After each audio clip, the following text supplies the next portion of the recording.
interpretando normas que tienen que ver con dispensas en el impuesto a las ganancias para rentas de cuarta categoría, como es el bono por productividad. Nunca había sido interpretado y lo hemos interpretado desde la Dirección Nacional de Impuestos, dependiente de la Subsecretaría de Ingresos Públicos del Ministerio de Economía, a los efectos de clarificar y que se liquiden los salarios y el impuesto a las ganancias vigentes sobre esos salarios de acuerdo a lo que la ley manda, de acuerdo a lo que el decreto determina y de acuerdo a la interpretación que como organismo de aplicación y como organismo competente estamos habilitados para hacer. Hemos mantenido muchas reuniones con distintos gremios, con distintos sectores de actividad. Cada sector de actividad tiene una especificidad, tiene un tipo de actividad que lo que hace que requiera algún tipo de interpretación especial. Los convenios colectivos de trabajo, muchos de ellos datan de muchos años, y entonces uno no se tiene como autoridad de aplicación en materia competente en términos tributarios, no se tiene que seguir a la literalidad de lo que el convenio indica, porque el derecho tributario es totalmente ajeno y separado y autónomo del derecho laboral. Por eso es que comenzamos esta tarea desde hace mucho tiempo, no hace un mes ni 2 meses. Uno de los ejemplos que comentamos es el de bono por productividad. Otro tiene que ver, por ejemplo... ¿Podemos hacer silencio, por favor? Otro tiene que ver con el tratamiento de horas extras. Las horas extras ya están contempladas en la ley de impuesto a las ganancias, en qué casos están exentas, en qué casos no. Y se daba la paradoja, la triste paradoja, de que no se liquidaban como correspondía por algún criterio distinto de interpretación. Entonces lo que hicimos es, desde la Dirección Nacional de Impuestos de esta Subsecretaría de Ingresos Públicos, es aclarar de qué forma se tenían que liquidar.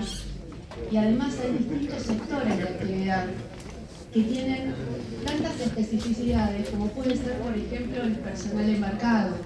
O sea, ¿quién puede decir que un personal, una persona, un trabajador o una trabajadora que está 3 meses mar adentro no tiene horas extras?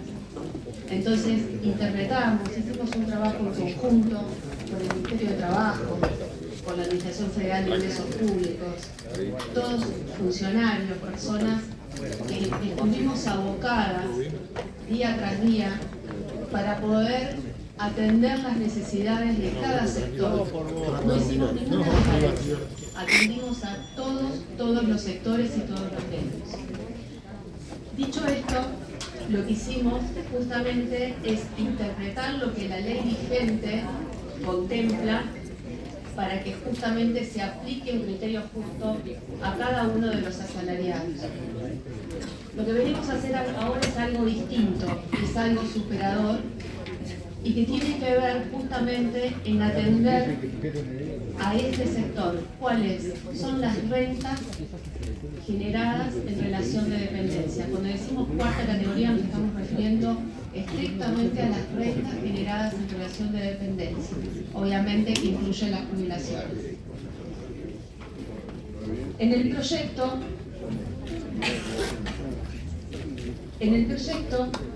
lo que hicimos es lo siguiente. Lo voy a explicar en términos que no son tan técnicos y después vemos todos los tecnicismos que generen alguna duda. Voy a ir a la parte central del proyecto, que es lo que se llama impuesto cedular. No hay ningún impuesto nuevo, estamos dentro del impuesto a las ganancias, pero lo que hacemos es otorgar un tratamiento diferente a rentas que son diferentes, rentas originadas en salarios. Y lo que hicimos es someterlas a un esquema cedular, a un esquema aparte dentro del impuesto a las ganancias y con un tratamiento específico como corresponden y se merecen. Este esquema cedular, ¿en qué consiste? Os voy a decir las excepciones, ¿no? Pero las rentas en relación de originadas, en relación de dependencia, así como las jubilaciones, van a pasar a tributar bajo este esquema cedular. ¿Y en qué consiste? En establecer un mínimo no imponible específico de 180 salarios mínimos vitales y móviles, que equivale a 15 mensuales. Y ese es el único mínimo no imponible que se va a establecer para este tipo de rentas. Y no hablamos de un mínimo exento. Obviamente en algún momento, y de hecho está rigiendo hasta ahora, los mínimos exentos hicieron posible que muchos trabajadores y trabajadoras dejaran de pagar el impuesto a las ganancias. Consideramos que no es suficiente. Tenemos que ir por un tratamiento todavía aún más equitativo, más igualitario y que respete la capacidad contributiva, y por eso vamos por un mínimo no imponible. ¿Qué significa? Hasta 180 salarios mínimos vitales y móviles, ningún trabajador ni trabajadora en relación de dependencia va a tener que pagar el impuesto a las ganancias. Superado ese importe, solamente va a tributar por la diferencia, por el excedente. Y ese excedente va a estar siendo sometido a una tabla específica del impuesto a las ganancias expresadas en salarios mínimos vitales y móviles, que tienen alícuotas desde el 27% hasta el 35%. Para darles un ejemplo, para aquel que supere o aquella que supere ese mínimo, estamos hablando de 180 salarios mínimos vitales y móviles al año, ¿no? Es 1.700.000, con los valores actuales, 1.770.000 pesos por mes. Aquellos que superen ese importe van a tributar por la diferencia.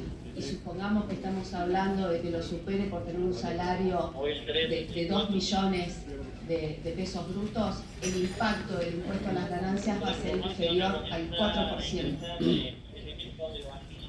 ¿A qué voy con esto? ¿Por qué se necesita un tratamiento distinto? Hoy por hoy, con la tabla, como hablo de la tabla general de la ley de impuesto a las ganancias, como está diseñada, si bien es bueno que tiene una actualización por RIPTE, esta tabla se modificó en el año 2017, y el problema que tiene son los tramos muy cortos, entre una alícuota y otra.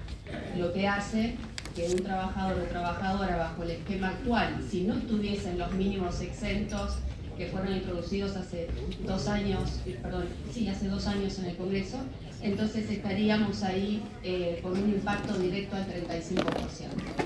Lo que hacemos ahora es decir, las rentas de cuarta categoría vinculadas a relación de dependencia pasan a este esquema cedular, solamente van a tributar por el excedente y cuando ese excedente supere justamente 180 salarios mínimos vitales y móviles. Yo dije recién que voy a hablar de las exclusiones. ¿Quiénes están excluidos de este tratamiento?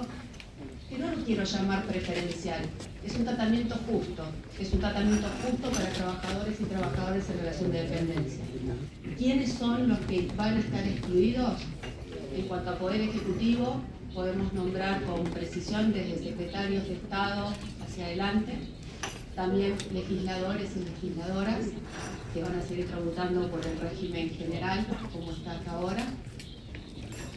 Obviamente todo lo que es por el Poder Judicial también queda fuera de este esquema, sigue tributando o tributando bajo el régimen general. Y también los directores de sociedades anónimas y socios gerentes de SRL. No es un capricho esta discriminación y no es una discriminación. El tema es que en ocasiones, en este caso, en este grupo de directores de sociedades anónimas y socios gerentes de SRL, lo que sucede es que tienen distintos tipos de ingresos, al menos 3, sin contar otros que puedo llegar a nombrar. Por un lado tienen, si son socios además, pueden tener un beneficio de distribución de utilidades. También tienen honorarios por la tarea que retribuyen y que realizan. Y también tienen sueldos. Y casualmente, del recuento que hicimos junto con AFIP, esos sueldos siempre están topeados con el mínimo exento. ¿Qué quiere decir? Son sueldos que no sé si responden a una tarea desarrollada o es un reparto de utilidades encubiertas. Entonces, Entendemos que tienen otro tipo de sentido que esta retribución, que también puede ser, como decimos, a través de honorarios, con lo cual entendemos que no es una renta que deba tener un tratamiento específico. Ya le dije, no privilegiado, específico.